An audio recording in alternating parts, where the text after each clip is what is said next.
Nama saya Rina. Saya menikah dengan Andi sudah 3 tahun. Dulu, 3 tahun itu terasa seperti mimpi paling indah yang pernah saya jalani. Andi bukan tipe laki-laki yang suka kata-kata manis berlebihan, tapi setiap kali dia memandang saya, matanya benar-benar berkata bahwa saya adalah dunianya. Malam-malam pertama setelah menikah, dia selalu memeluk saya dari belakang, dagunya di pundak saya, dan berbisik, "Kamu nomor 1 buat aku, Rin. Selamanya." Saya percaya itu sepenuh hati. Kami ketemu di kantor yang sama. Saya bagian administrasi, dia di bagian teknik. Awalnya cuma saling sapa biasa, tapi suatu hari hujan deras, dia menawarkan payungnya untuk saya. Sejak itu kami mulai dekat. Dia pendiam, tapi perhatiannya luar biasa. Kalau saya batuk sekali saja, dia langsung beli obat. Kalau saya cerita capek, dia pijat pundak saya sambil bilang, "Istirahat ya, sayang. Aku gak mau kamu sakit." Saya jatuh cinta karena dia terasa aman. Seperti rumah. 1 tahun pacaran, dia melamar saya di pantai saat matahari terbenam. Cincinnya sederhana, tapi dia berlutut, tangannya gemetar, dan bilang, "Aku gak punya apa-apa selain janji bahwa aku akan jaga kamu seumur hidupku." Saya nangis. Mama saya nangis. Semua orang bilang kami pasangan yang serasi. Hari pernikahan kami kecil-kecilan, cuma keluarga dekat. Tapi saya ingat betul saat kami berikrar, Andi memandang saya dalam-dalam, seperti dia benar-benar ingin bilang bahwa mulai saat ini, saya adalah segalanya baginya. Dan memang begitu. Setidaknya, di awal-awal. Andi punya adik perempuan bernama Lina. Lina lebih muda 7 tahun darinya. Sejak kecil mereka sudah berdua saja, karena orang tua mereka meninggal dalam kecelakaan mobil waktu Lina masih kelas 4 SD. Andi yang saat itu baru lulus SMA langsung berhenti kuliah, kerja serabutan, pokoknya apa saja demi bisa besarkan Lina. Dia cerita sambil mata berkaca-kaca, "Aku janji sama mama di makamnya, aku akan jaga Lina apapun yang terjadi." Saya dulu terharu banget dengar cerita itu. Saya malah bilang, "Kamu hebat banget, Di. Aku bangga punya suami kayak gini." Makanya waktu Lina sering telepon atau minta jemput, saya gak pernah protes. Saya anggap itu wajar. Malah saya senang suami saya bertanggung jawab. Kalau Lina datang ke rumah, saya masakin makanan kesukaannya, ayam goreng mentega sama es krim coklat. Karena Andi bilang Lina paling suka itu sejak kecil. Saya ingat betul pertama kali Lina menginap di rumah kami setelah kami menikah. Saat itu Lina baru putus cinta sama pacarnya yang ketiga. Dia telepon malam-malam, suaranya parau karena nangis. "Kak, aku gak kuat, boleh aku kesana?" Andi langsung bangun dari sofa tempat kami lagi nonton drama. "Sini aja, Lin, kakak jemput." Saya ikut serta. Kami jemput Lina di kosannya jam 11 malam. Wajah Lina bengkak, matanya merah. Begitu masuk mobil, dia langsung peluk Andi dan nangis sesenggukan di dada kakaknya.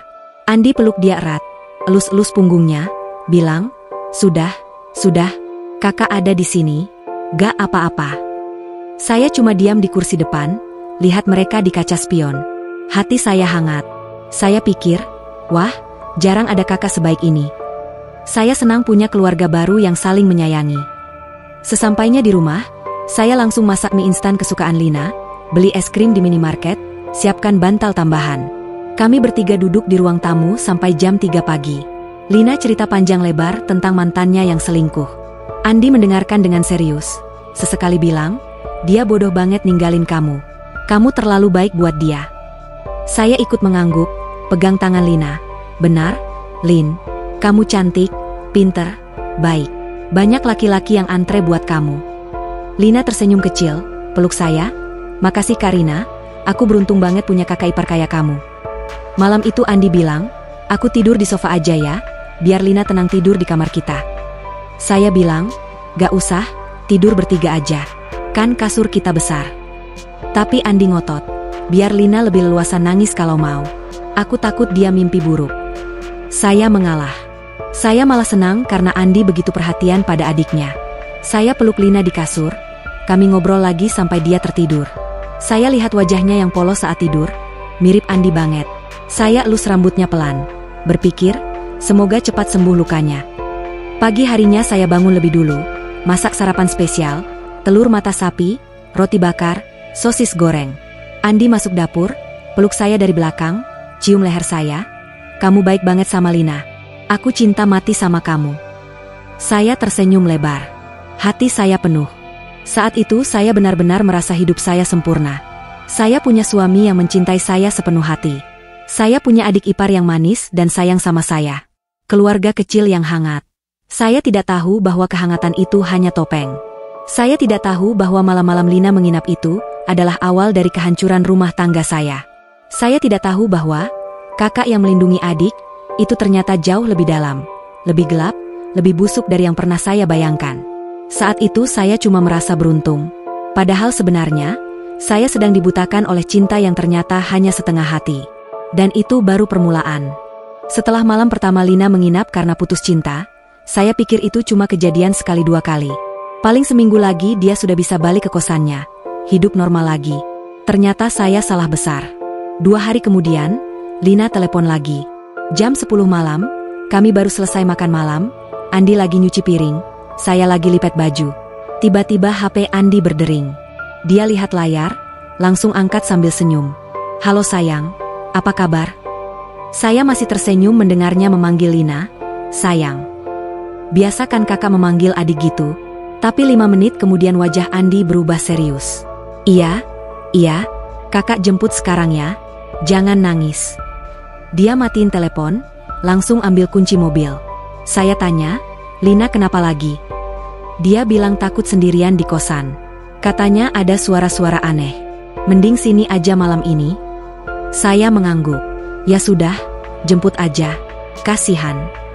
Malam itu Lina datang bawa tas besar, seperti mau nginep seminggu. Saya masih santai, malah bantu dia bersihin baju di kamar tamu. Tapi sejak malam itu, pola berubah. Hari Senin Lina nginap, Rabu Lina nginap lagi, Jumat malam Lina datang, pulangnya Minggu sore. Alasan selalu beda-beda, tapi intinya sama, dia butuh kakaknya. Aku lagi datang bulan, perutku sakit banget. Kak, aku mimpi buruk. Kak, aku takut tidur sendiri. Aku lagi stres kerja. Kak, boleh aku di sini aja sampai tenang? Dan Andi selalu jawab satu kalimat. Sini aja, rumah kakak rumah kamu juga. Saya mulai merasa ada yang aneh, tapi setiap kali mau protes, Andi langsung bilang, Rin, Lina cuma punya aku di dunia ini. Kamu gak ngerti rasanya jadi kakak yang ditinggalin orang tua. Saya langsung diam. Saya takut dibilang egois. Saya takut dibilang istri yang gak pengertian. Satu malam yang saya ingat banget adalah malam ulang tahun pernikahan kami yang kedua. Saya sudah rencanakan dari 2 minggu sebelumnya. Saya masak steak, beli lilin aroma vanila, pakai dress merah yang dulu Andi bilang bikin dia gila. Saya bahkan beli lingerie baru, warna hitam transparan, yang saya simpan rahasia buat malam itu. Andi pulang jam 7, bawa kue tart kecil. Kami tiup lilin berdua, foto-foto, pelukan, ciuman. Saya sudah deg-degan mikirin malam nanti. Jam 9 malam, HP Andi berdering. Lina. Suara Lina di telepon keras sekali sampai saya dengar. Kak, aku lagi nangis. Pacarku balikan sama mantannya, aku gak tahan. Andi langsung panik. Kamu di mana? Kakak jemput sekarang. Saya pegang lengan Andi. Di, malam ini kan ulang tahun kita. Dia lihat saya, matanya penuh rasa bersalah, tapi cuma sebentar. Rin, Lina lagi hancur. Besok kita rayain lagi ya. Saya cuma mengangguk. Air mata saya sudah di ujung, tapi saya tahan. Malam itu Lina datang. Saya masih pakai dress merah, riasan belum dihapus. Lilin masih menyala di meja makan. Lina masuk, langsung peluk Andi dan nangis di dadanya. Andi peluk dia erat, elus punggungnya, cium keningnya berkali-kali.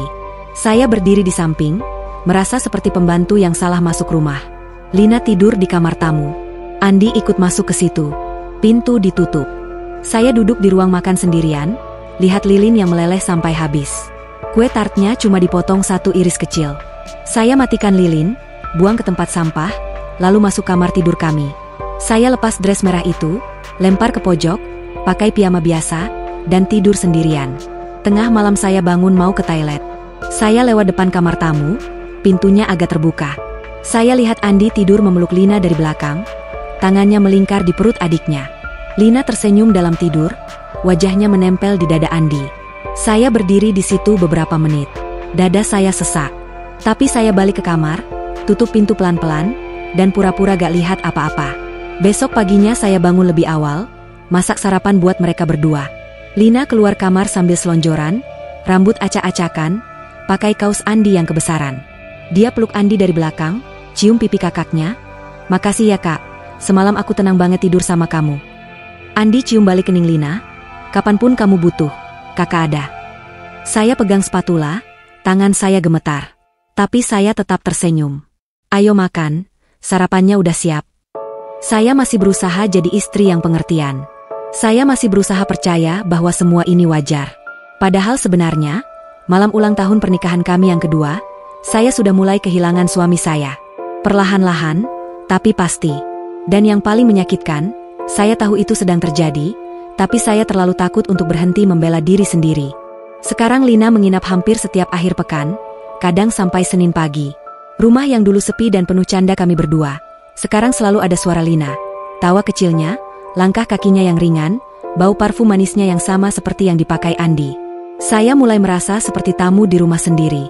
Pagi hari, kalau saya bangun duluan, saya pasti menemukan Andi dan Lina sudah duduk di meja makan. Lina pakai kaos Andi yang longgar, rambutnya dikuncir satu, kakinya selonjor di pangkuan Andi. Andi suapin dia roti bakar sambil ketawa-ketawa. Mereka berdua seperti pasangan yang baru pacaran. Saya masuk dapur, mereka cuma melirik sebentar. "Pagi, Kak Rina," kata Lina manis. "Pagi," jawab saya sambil buka kulkas, pura-pura sibuk. Andi bahkan tidak menoleh. Dia sibuk lus-lus rambut Lina yang masih agak basah habis mandi. Saya mulai protes, tapi selalu pelan. Takut dibilang lebay. "Di, kapan-kapan kita berduaan dong. Udah lama kita gak dinner cuma berdua." Andi cuma jawab, "Nanti aja, Rin. Lina lagi butuh aku sekarang." Atau kalau saya bilang, "Malam ini Lina pulang ya, aku kangen tidur pelukan sama kamu." Dia langsung marah. "Rina, kamu egois banget sih. Lina cuma punya aku. Kamu punya orang tua, punya teman, punya aku juga. Lina gak punya siapa-siapa."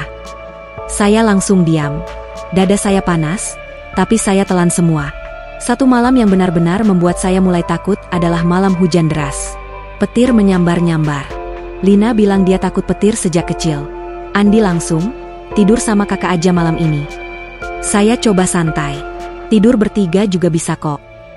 Tapi Lina bilang sambil cengengesan, "Malu sama Kak Rina. Aku kan suka nendang-nendang kalau takut." Andi ketawa, cium pipi Lina, "Iya deh, tidur sama kakak aja."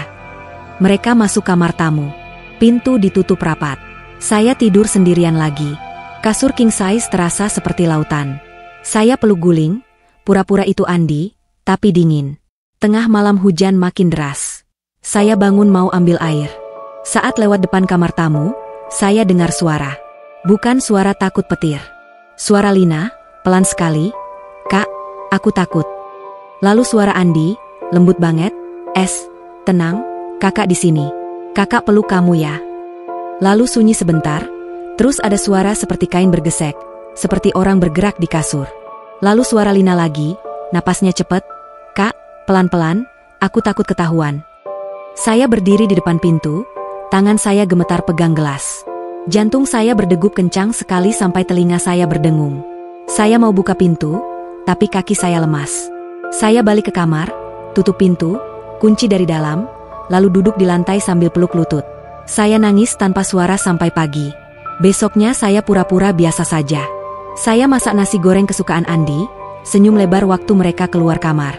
Lina kelihatan segar banget, pipinya merona. Andi juga. Mereka berdua ceria sekali. Saya tanya pelan, "Tadi malam takut petir ya, Lin?" Lina ketawa kecil. "Iya, Kak. Untung ada Kak Andi. Dia peluk aku sampai aku tidur nyenyak banget." Andi cuma nyengir, usap kepala Lina, "Kakak kan janji jaga kamu selamanya." Saya cuma tersenyum kecut. Perut saya mules. Sejak malam itu, setiap Lina menginap, Andi pasti tidur di kamar tamu. Alasannya macam-macam. Lina lagi sakit perut. Lina mimpi buruk. Lina kangen mama, dia nangis. Dan saya selalu sama. Pintu kamar tamu ditutup rapat, lampu dimatikan, dan saya ditinggal sendirian di kamar utama. Saya mulai tidak bisa tidur nyenyak. Setiap jam 2 malam saya pasti bangun, jalan tanpa suara ke depan kamar tamu, tempelkan telinga ke pintu. Kadang sunyi, kadang ada suara bisik-bisik, kadang ada suara desahan pelan yang membuat bulu kuduk saya berdiri. Saya pernah dengar Lina berbisik, "Kak, aku kangen banget." Lalu Andi jawab, suaranya serak, aku juga, sayang, dari dulu aku cuma sayang kamu. Saya lari ke kamar mandi, muntah. Bukan karena hamil, tapi karena jijik dan sakit hati. Pagi harinya saya coba tanya Andi, pura-pura bercanda, kalian ngobrol apa semalaman? Kok aku dengar suara kalian? Andi cuma ketawa, biasa, cerita masa kecil. Lina kan suka nostalgia. Lina ikut ketawa, matanya melirik Andi penuh arti. Saya cuma mengangguk. Di dalam hati saya sudah teriak, liar. Tapi saya masih takut. Takut kalau saya salah sangka. Takut kalau saya yang gila. Takut kalau saya yang terlalu cemburu. Jadi saya diam lagi. Saya biarkan pola itu berjalan terus. Saya biarkan suami saya tidur dengan adiknya setiap malam. Saya biarkan rumah tangga saya hancur perlahan-lahan di depan mata saya sendiri. Dan yang paling bodoh, saya masih berusaha jadi istri yang pengertian. Saya masih takut kehilangan Andi. Padahal sebenarnya, Andi sudah bukan milik saya lagi sejak lama. Saya sudah tidak bisa tidur lagi. Bukan karena kasur terlalu dingin, tapi karena setiap kali saya memejamkan mata, saya langsung membayangkan apa yang terjadi di kamar sebelah. Jantung saya berdegup kencang, telinga saya seperti terlatih untuk menangkap setiap bunyi kecil dari kamar tamu. Malam demi malam, suara itu datang. Kadang cuma bisik-bisik pelan, seperti orang takut ketahuan. Kadang ada suara kain kasur bergeser, seperti badan berguling. Kadang ada suara napas yang tertahan, lalu tiba-tiba jadi cepat. Dan yang paling sering, suara Lina yang manja sekali, "Kak, enak, pelan lagi." Setiap kali mendengar itu, saya langsung tutup telinga dengan bantal, tapi tetap masuk. Suara itu seperti menusuk langsung ke otak saya. Saya pernah sampai menangis keras di bantal supaya suara saya menutupi suara mereka, tapi tetap saja terdengar. Saya mulai takut gelap. Saya nyalakan lampu kamar sepanjang malam. Saya takut sendirian. Tapi saya lebih takut lagi kalau harus masuk ke kamar tamu dan melihat sendiri. Satu malam yang sangat saya ingat adalah malam Jumat. Lina datang jam 8 malam, katanya mau nonton bareng, karena dia lagi bete di kosan. Saya masak popcorn, siapkan minuman, pura-pura semuanya biasa saja. Kami bertiga nonton film horor di ruang tamu.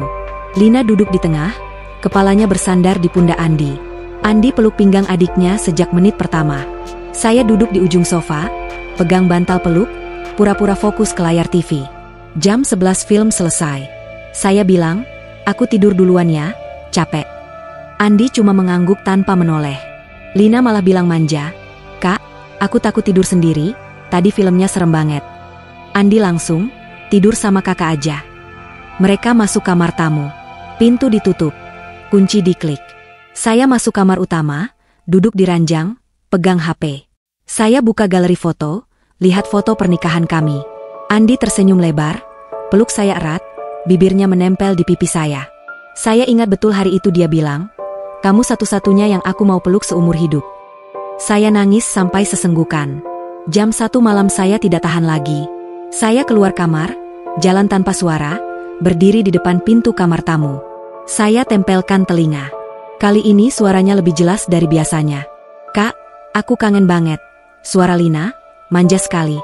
"Aku juga, sayang, aku gak bisa tidur kalau kamu gak ada." Suara Andi serak. Lalu ada suara ciuman. Bukan cium pipi. Ciuman basah, lama, seperti orang yang sudah lama menahan rindu. Lalu suara Lina lagi, napasnya tersengal. "Kak, aku mau, sekarang." Saya dengar kasur berderit keras. Ada suara badan bergesekan, napas mereka berdua jadi cepat sekali. Lalu suara Lina yang menahan jerit, "Kak, Kak Andi." Saya jatuh terduduk di lantai koridor. Tangan saya menutup mulut supaya tidak jerit. Air mata mengalir tanpa suara. Badan saya gemetar hebat. Saya tahu persis apa yang sedang terjadi di balik pintu itu.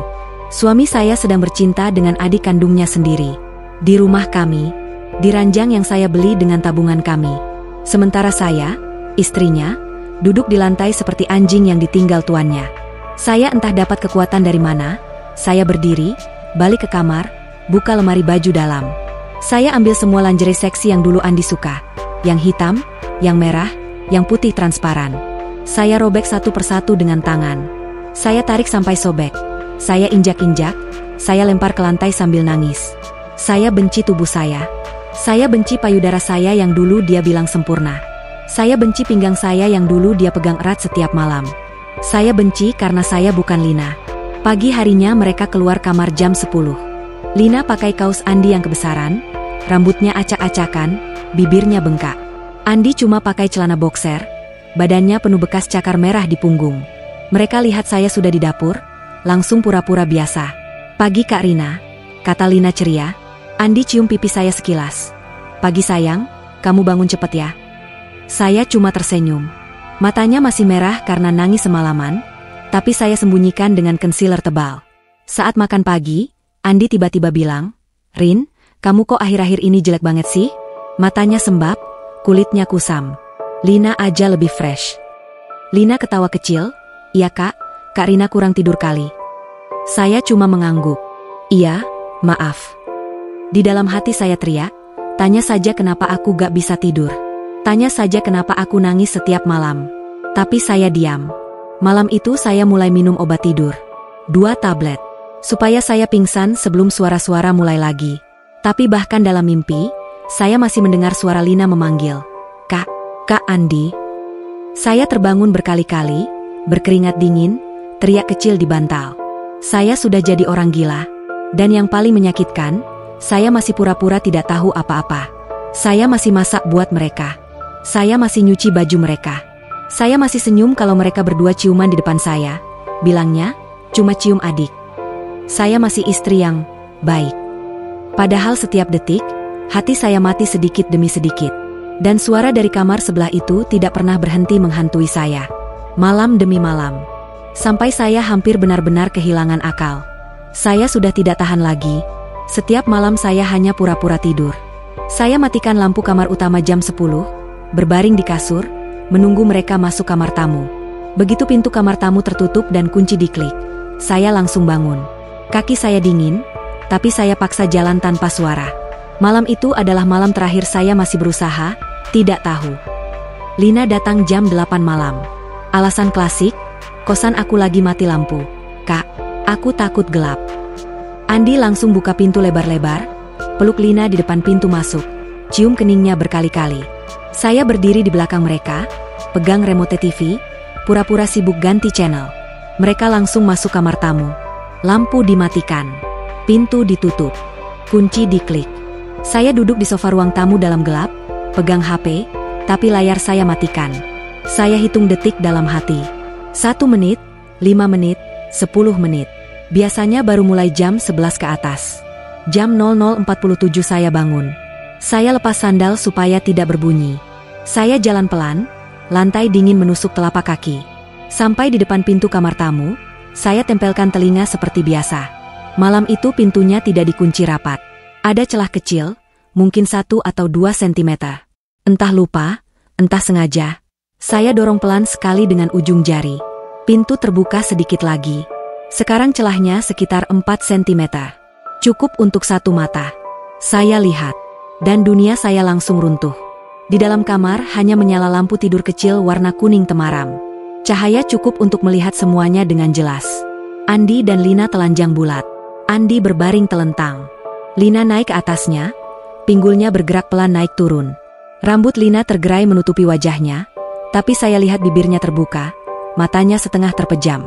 Tangan Andi memegang pinggang adiknya, membantu gerakan itu.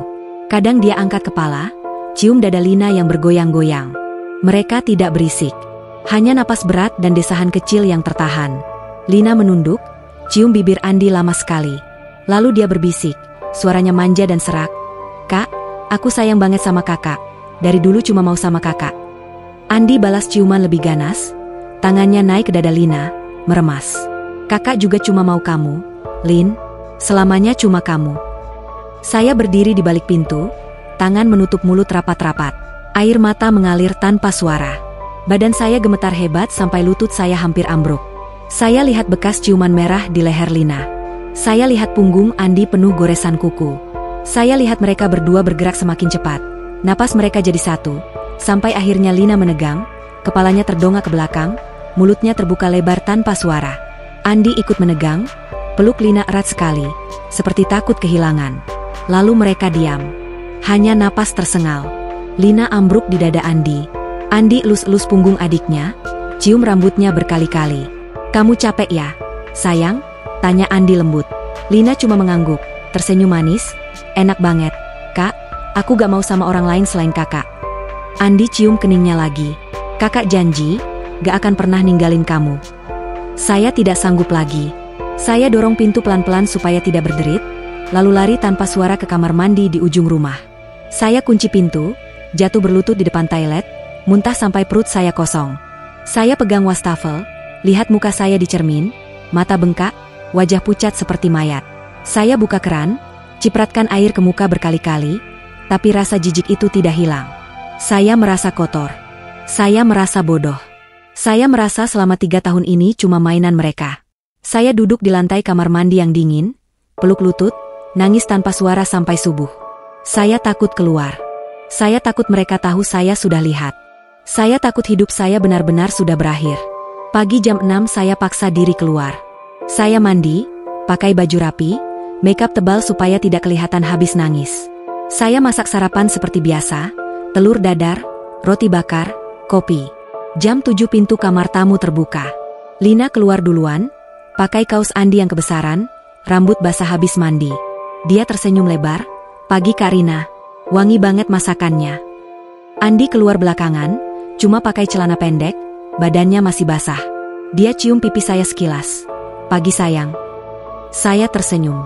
Tangan saya gemetar pegang spatula, tapi saya tahan. Mereka duduk makan sambil ketawa-ketawa. Lina suapin Andi roti, Andi balas suapin Lina telur. Mereka seperti pasangan pengantin baru. Saya berdiri di depan kompor, pura-pura sibuk, padahal saya sudah tidak bisa menelan apa-apa lagi. Di dalam hati saya, sesuatu sudah mati total. Saya sudah tidak punya suami lagi. Yang tinggal di rumah ini cuma kakak dan adik yang saling mencintai dengan cara paling terlarang di dunia. Dan saya, istrinya, cuma penutup rahasia busuk mereka. Malam itu saya tidak tidur sama sekali. Saya duduk di lantai kamar mandi lagi, peluk lutut, sampai sinar matahari masuk dari ventilasi. Saya tahu, sebentar lagi saya harus memilih. Terus pura-pura tidak tahu dan mati perlahan. Atau buka semuanya dan hancur sekalian. Saya belum tahu mana yang lebih menyakitkan. Tapi satu yang pasti, saya tidak akan pernah bisa melupakannya apa yang saya lihat malam itu. Gambar mereka berdua telanjang, saling peluk, saling cium, saling memiliki. Akan terukir di otak saya sampai hari saya mati. Pagi itu saya tidak bisa bergerak dari tempat tidur. Badan saya lemas, mata bengkak, tenggorokan kering. Saya sudah tidak tidur 2 hari berturut-turut sejak melihat mereka malam itu. Gambar Andi dan Lina telanjang terus berputar di kepala saya seperti film yang rusak. Lina pulang ke kosannya jam 9 pagi kemarin. Andi berangkat kerja jam 7, cium pipi saya seperti biasa. Bilang, aku pulang jam 5 ya, sayang. Saya cuma mengangguk. Suara saya sudah hilang. Sepanjang hari rumah sepi. Saya cuma duduk di sofa, tatap kosong ke dinding. HP saya bergetar berkali-kali, mama nelpon, teman kantor nelpon, tapi saya tidak angkat. Saya takut bicara. Takut kalau saya buka mulut, saya langsung jerit dan tidak bisa berhenti. Jam 4 sore saya mandi. Air panas saya buka sampai kulit saya merah. Saya gosok badan saya keras-keras dengan sabun sampai perih. Seolah bisa menghapus rasa kotor yang menempel sejak saya melihat mereka. Tapi tetap saja terasa kotor. Saya pakai baju paling biasa, kaos longgar dan celana pendek. Saya tidak make up. Mata saya sudah bengkak. Tidak ada gunanya ditutupi lagi. Jam 5:50, Andi pulang. Dia masuk rumah sambil senyum, bawa plastik berisi martabak kesukaan saya. Sayang, aku bawa martabak manis. Makan yuk, kamu pasti lapar. Saya berdiri di tengah ruang tamu, tangan saya mengepal di samping badan. Andi. Kita ngomong. Sekarang. Nada saya datar, tapi Andi langsung tahu ada yang salah. Senyumnya hilang. Kenapa? Rin, kamu sakit? Duduk. Dia taruh plastik martabak di meja, duduk di sofa. Saya tetap berdiri di depannya. Aku tahu semuanya. Andi mengerutkan kening. Tahu apa? Aku lihat kalian. Malam itu, kalian tidur tanpa baju. Kalian tidur bersama seperti suami istri. Wajah Andi langsung pucat. Matanya membelalak. Mulutnya terbuka, tapi tidak ada suara keluar. Saya lanjutkan, suara saya mulai gemetar. Aku dengar suara kalian setiap malam. Aku lihat sendiri Lina naik ke atas kamu. Aku lihat kamu cium dia, pegang dia, bilang kamu cuma sayang dia. Jawab sekarang, Andi. Kalian berhubungan badan kan? Andi menunduk. Tangan dia gemetar di atas lutut. Napasnya cepat. Iya. Satu kata itu menghancurkan sisa dunia saya. Saya jerit. Saya tampar wajahnya sekuat tenaga. Sekali, 2 kali, 3 kali. Dia tidak melawan. Dia cuma diam, terima semua. Sejak kapan? Air mata Andi jatuh. Suaranya serak. Dari dia umur 17 tahun. Sebelum aku kenal kamu. Saya terhuyung mundur sampai punggung saya menabrak dinding. Napas saya tersengal. Saya pegang dada, rasanya mau meledak. Jadi, selama ini kamu menikah denganku cuma buat nutupin hubungan kalian? Andi mengangguk pelan. Iya, aku takut orang tahu. Aku takut Lina di penjara, aku juga. Aku pikir kalau aku nikah, orang akan berhenti curiga. Aku pikir aku bisa normal. Saya tertawa. Tawa saya gila, keras, sampai tenggorokan saya sakit. Normal? Kamu tidur sama adik kandungmu sendiri dan bilang mau normal? Andi menangis keras sekarang. Dia jatuh berlutut di depan saya, pegang kaki saya. Rina, aku salah. Aku tahu aku salah banget. Tapi aku cinta Lina. Dari kecil aku janji akan jaga dia apapun yang terjadi.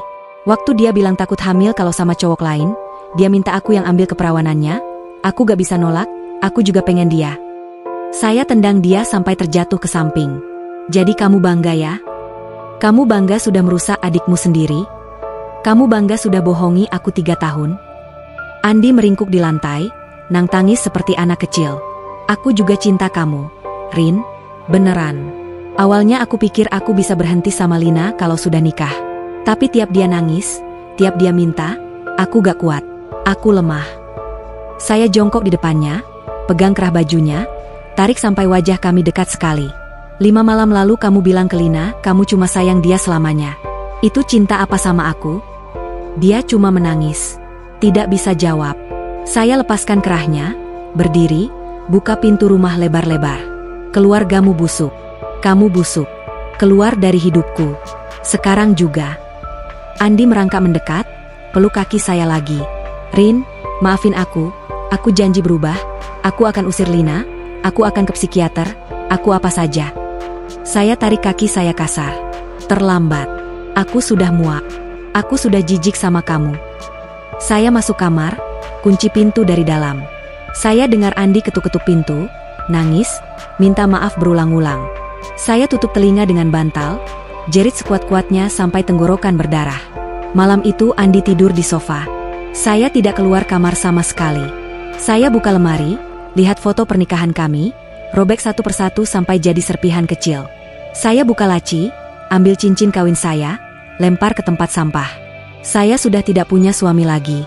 Yang tinggal di rumah ini cuma laki-laki yang menghancurkan hidup saya dengan cara paling kotor yang pernah ada. Dan besok, saya tahu, pertempuran ini belum selesai. Lina pasti akan datang. Dan saya belum siap menghadapinya. Tapi satu yang pasti, saya sudah tidak takut lagi. Saya sudah tidak peduli lagi apa kata orang.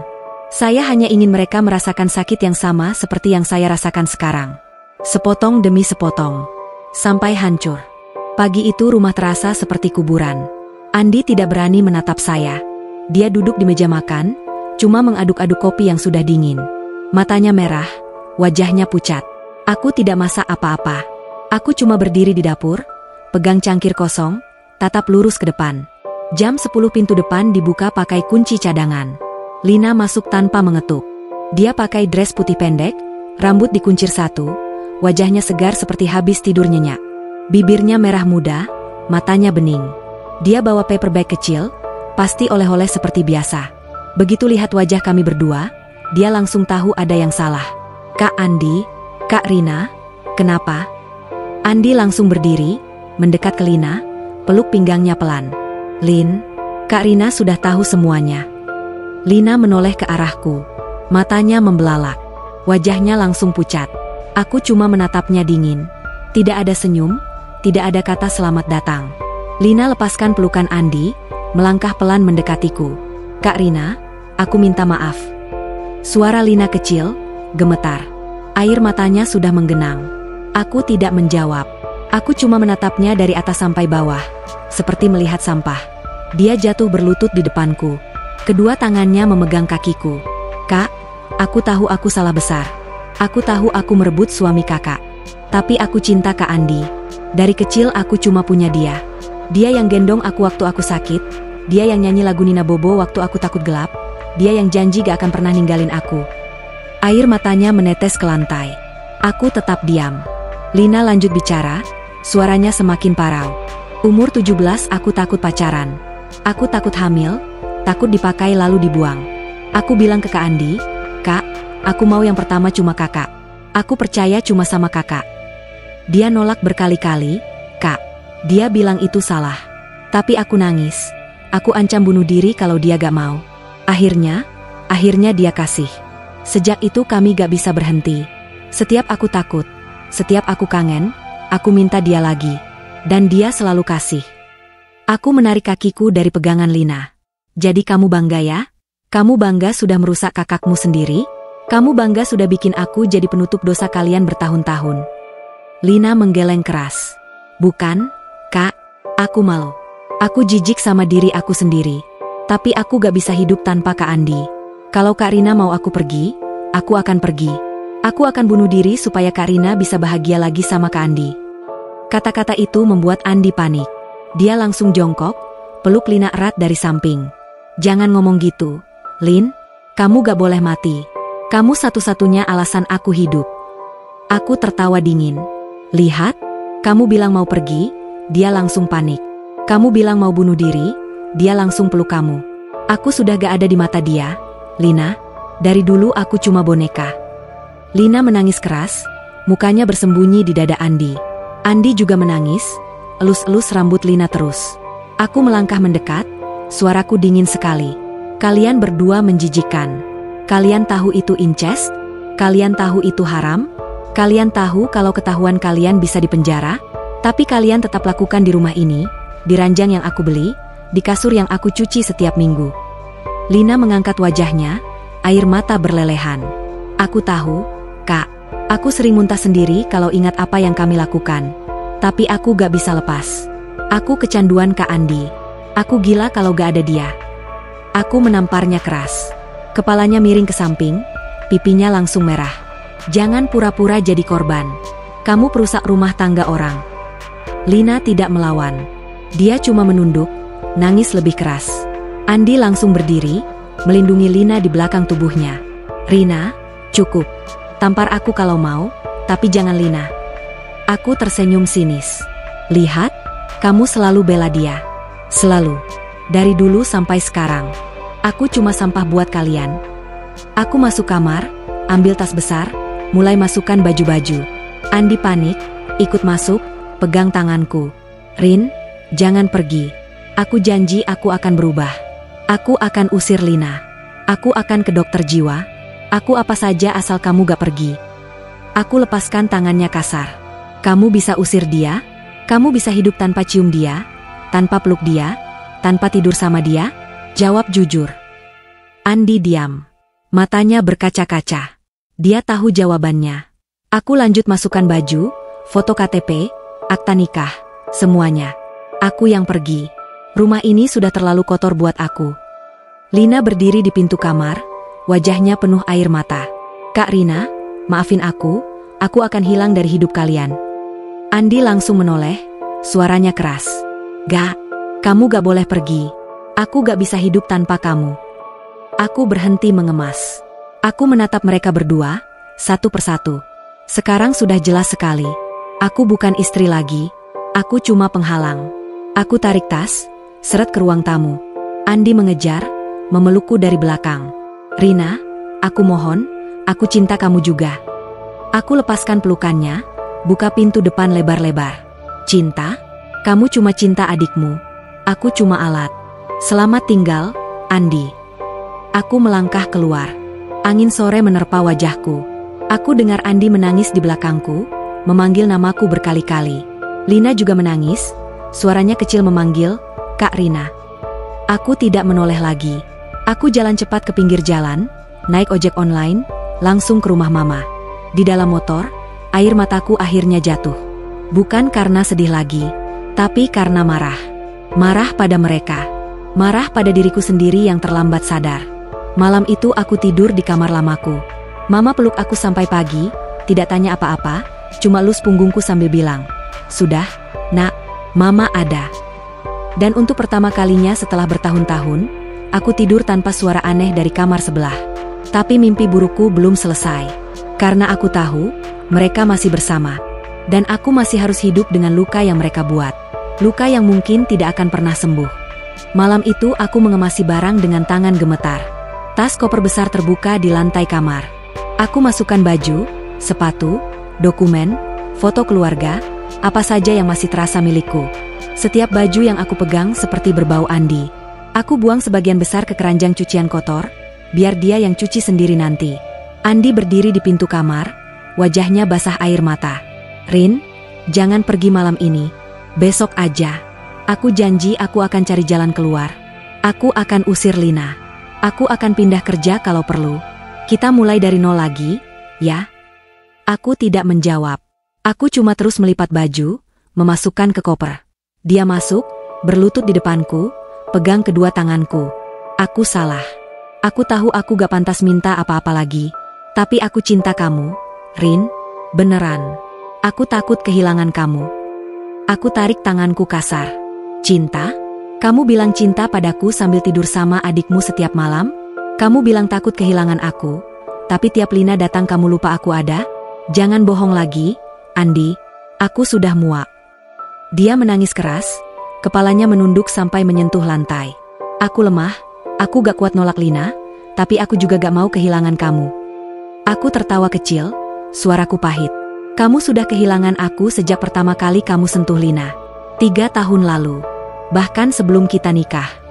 Aku tutup koper, tarik resletingnya keras sampai bunyi, ZRRRT, memecah keheningan. Andi masih berlutut, memeluk kakiku. "Rin, 5 menit lagi aja. Kita ngomong baik-baik. Aku janji apa saja." Aku jongkok, tatap matanya dalam-dalam. Jawab satu pertanyaan jujur. Kalau besok Lina datang nangis minta peluk, minta tidur bareng, kamu akan nolak dia? Dia diam.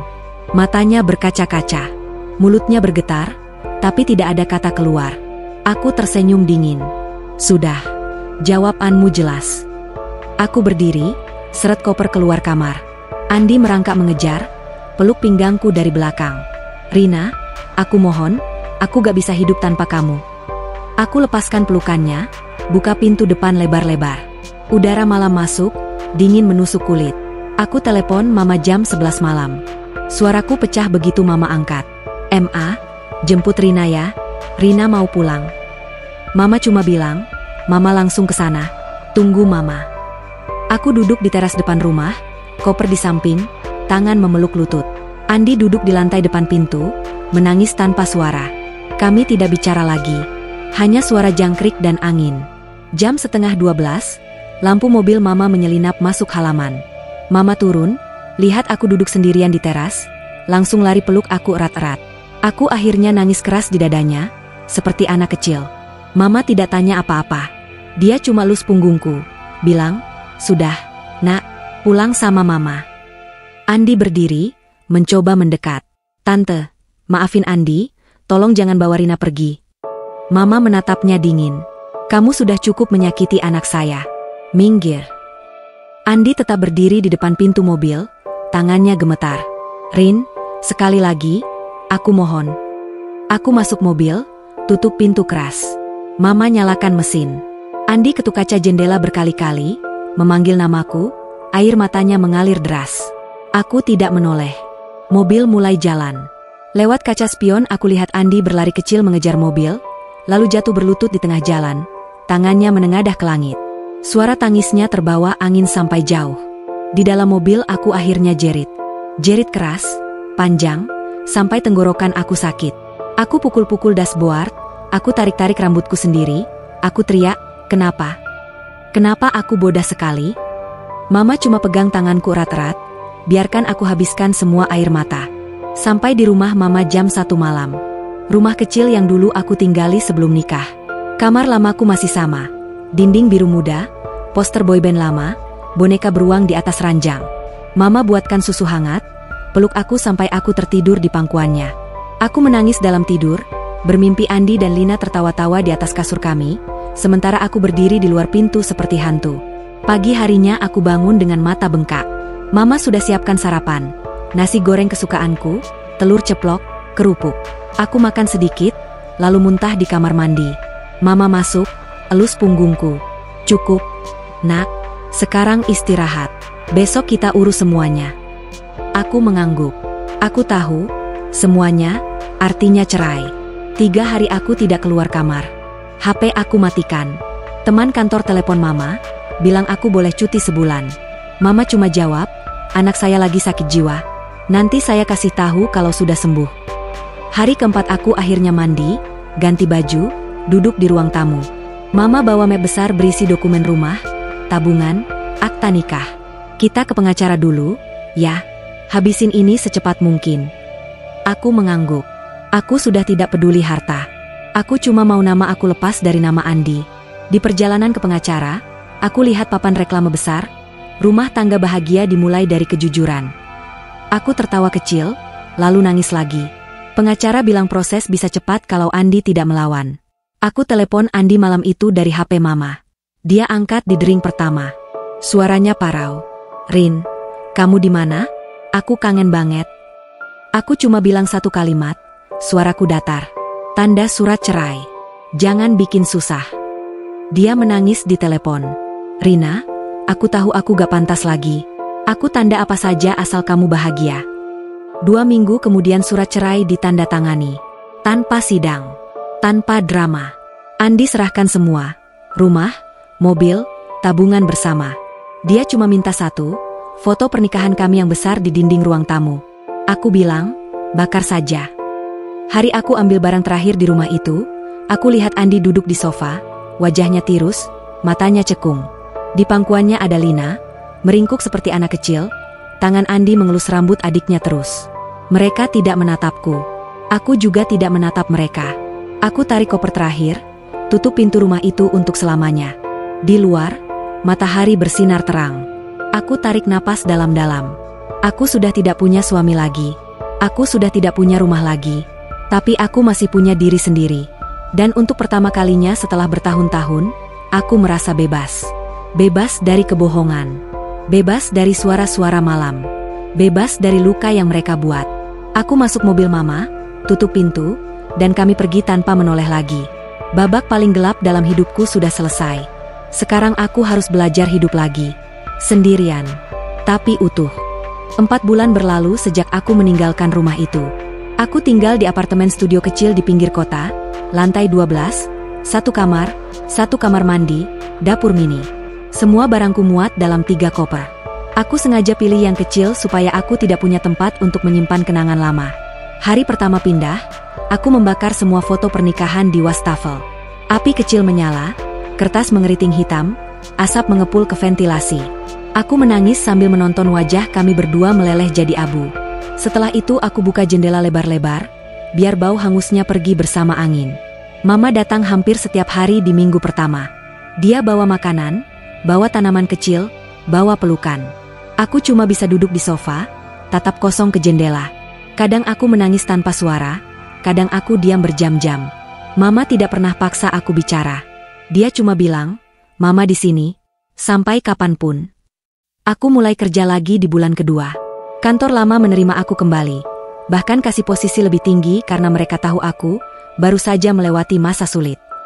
Aku masuk jam 8, pulang jam 5, rapat, makan siang di kantin, senyum sopan ke semua orang. Di luar aku terlihat normal. Di dalam aku masih hancur. Malam adalah musuh terbesarku.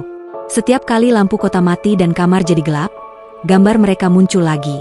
Andi memeluk Lina dari belakang. Lina tersenyum dalam tidur. Kaki mereka saling terkait.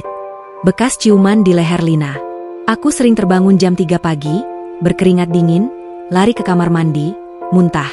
Aku minum obat tidur dosis tinggi supaya aku pingsan sebelum ingatan itu datang. Kadang berhasil, kadang tidak. Satu malam aku dapat pesan dari nomor tidak dikenal. Kak Rina, ini Lina. Maafin aku ya. Aku tahu aku gak pantas minta apa-apa lagi. Aku cuma mau bilang aku hamil. Anak Kak Andi. Kami akan jaga dia berdua. Aku janji gak akan ganggu Kak Rina lagi. Aku baca pesan itu berulang-ulang sampai layar HP buram karena air mata. Aku masuk kamar mandi, muntah sampai lututku lemas. Aku buka keran air dingin, siram kepala sampai badanku menggigil. Anak dari kakak adik kandung. Aku bayangkan anak itu lahir dengan cacat, dengan penyakit genetik, dengan tatapan orang-orang yang jijik. Aku bayangkan Lina dan Andi tetap tersenyum di tengah cercaan. Aku bayangkan mereka bahagia, sementara aku masih meringkuk di lantai kamar mandi. Aku balas pesan itu 1 kali saja. Jangan pernah hubungi aku lagi. Lalu aku blokir nomor itu, dan semua nomor yang pernah berhubungan dengan mereka. Sejak itu aku benar-benar menghilangkan jejak mereka dari hidupku. Aku hapus semua foto lama, blok semua akun media sosial, ganti nomor HP, pindah dokter gigi, pindah salon, pindah segalanya. Aku tidak mau ada yang mengingatkanku pada 3 tahun neraka itu. Bulan ke-6 aku mulai terapi.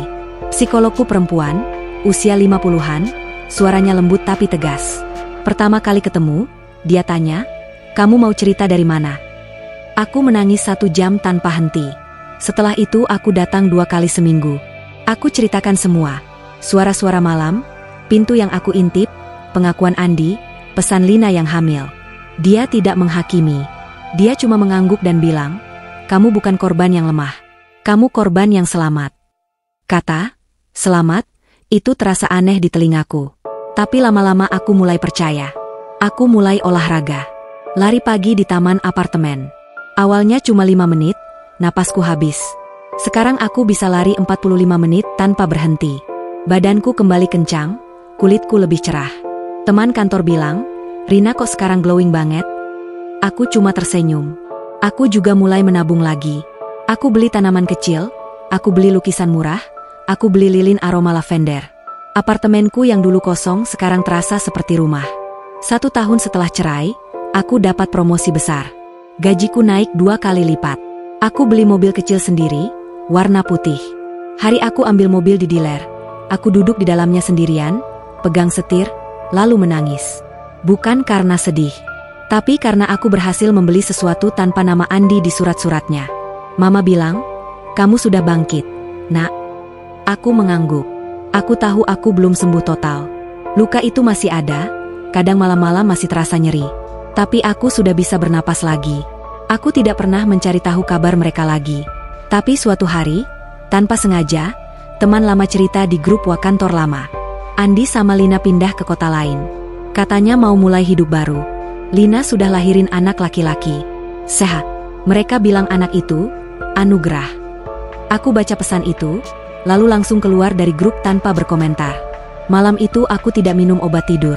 Aku buka jendela, lihat lampu kota yang berkelap-kelip. Aku tarik napas dalam-dalam, lalu menulis di jurnal kecil yang aku beli khusus untuk hari-hari buruk. Aku tidak akan pernah memaafkan mereka. Tapi aku juga tidak akan membiarkan mereka menghancurkan sisa hidupku. Aku sudah bebas.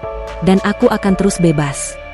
Aku tutup jurnal, matikan lampu, tidur tanpa mimpi buruk untuk pertama kalinya setelah bertahun-tahun. Pagi harinya aku bangun, buka gorden lebar-lebar, sinar matahari masuk penuh. Aku tersenyum kecil ke cermin. Aku bukan lagi Rina yang dulu menangis di lantai kamar mandi. Aku bukan lagi Rina yang membiarkan dirinya diinjak demi cinta palsu. Aku bukan lagi Rina yang takut sendirian. Aku adalah Rina yang selamat. Rina yang bangkit dari abu. Rina yang memilih hidup, meski dengan luka yang tak akan pernah hilang sepenuhnya. Dan untuk pertama kalinya setelah kehancuran itu, aku benar-benar merasa, aku cukup. Cukup untuk diri sendiri. Cukup untuk hari esok. Cukup untuk bahagia lagi, tanpa mereka.